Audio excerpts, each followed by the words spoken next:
Un cordial saludo, mi nombre es Carolina Castañeda Escobar y pertenezco al programa de comunicación social de la UNAD. En este momento y junto con mis compañeras Manuela Gómez, Sara Jiménez, Verónica Tarazona y Ana Gabriela Calle, hablaremos de la semiótica con sus principales conceptos, aplicándolo a un contexto como lo es la literatura. Y es de esta manera como esperamos que los jóvenes de Latinoamérica comprendan de manera clara y sencilla el concepto. ¿Qué es la semiótica? Según Daniel Chandler, la semiótica puede ser para unos ciencias o para otros una disciplina, que se abarca desde las ciencias sociales y la comunicación, acompañada de la lingüística para descubrir las lógicas del lenguaje.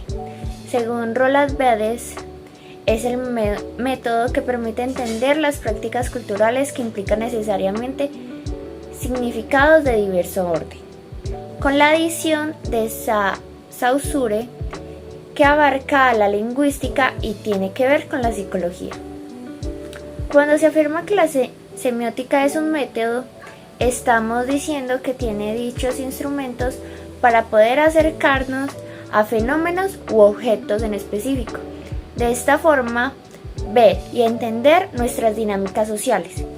Su objetivo total no es el signo, aunque sea su principal medio de trabajo, sino todo lo que abarca las culturas de nuestras sociedades. ¿Cuáles son los principales conceptos de la semiótica a considerar? Los conceptos fundamentales son los signos.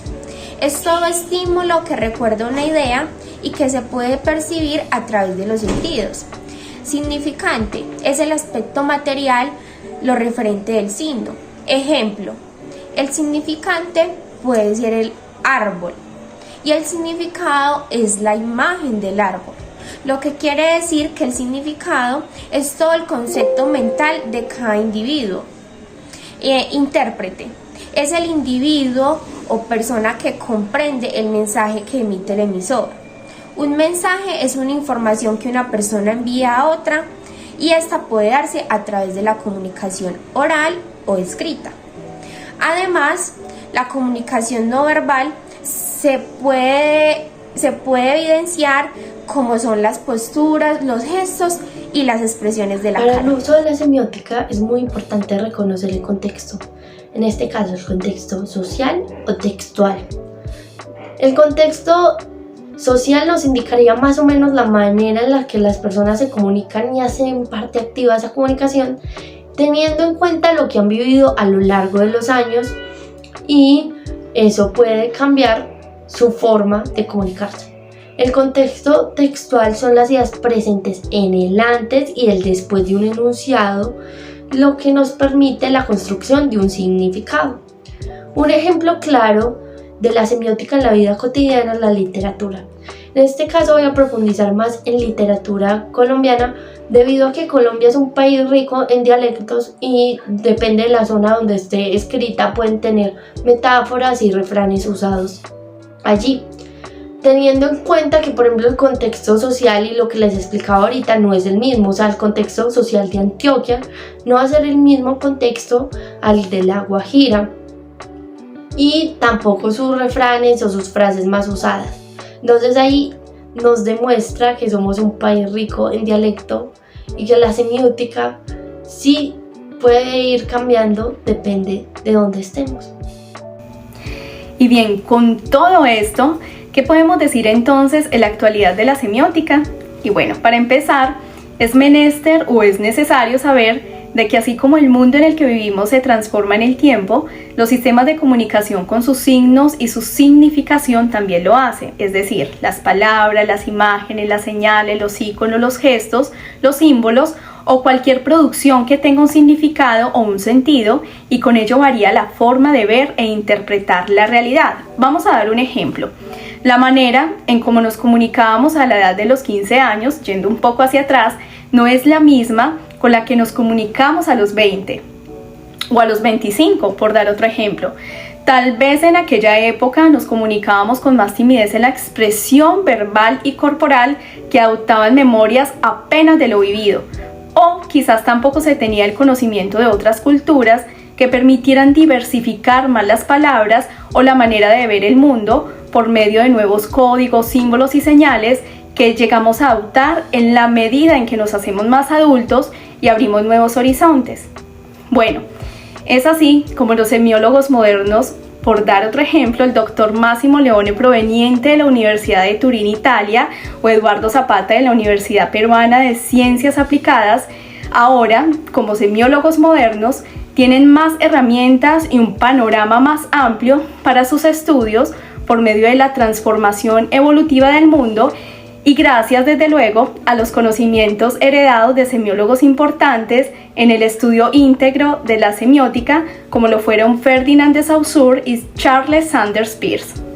Con lo anterior, es preciso determinar que el contexto actual de la semiótica tiene un antes y un después, en lo que ahora comprender la realidad tiene un sentido con la significación de los signos que, ahora con un panorama más amplio, nos ayuda a percibir, entender y ser conscientes de lo que el entorno nos está transmitiendo. Hoy, con tanta diversidad de íconos, signos y símbolos que podrían ser patrios, deportivos, artísticos, políticos, culturales, familiares, porque son muchos, etcétera, etcétera, podemos entender la semiótica como parte inherente de la existencia humana que se enriquece en la medida en que la humanidad crece en acciones concretas y se relaciona con las personas y el medio en que vivimos. Comprendiendo y analizando todo lo que se ha dicho alrededor del video, podemos concluir que la semiótica es algo que ha perdurado alrededor de los años y seguirá haciéndolo. Eso sí, que ha ido evolucionando o cambiando dependiendo de la sociedad. Un ejemplo de eso serían los dialectos, las jergas y las maneras distintas en que nosotros le damos un significante a un significado. Lo que debemos destacar es la gran importancia de la semiótica, debido a que si le damos un significante a un signo erróneamente, esto puede influir mucho en la cosmovisión de una población o de una sociedad. Un ejemplo de eso serían los nazis.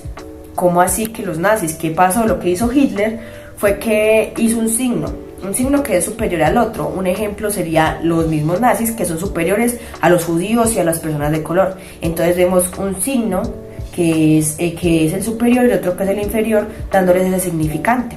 Entonces, ¿qué ocurrió? Sabemos que ocurrió un genocidio y que esto afectó la cosmovisión de una gran población. Estamos hablando de millones de personas las que fueron afectadas mediante esto.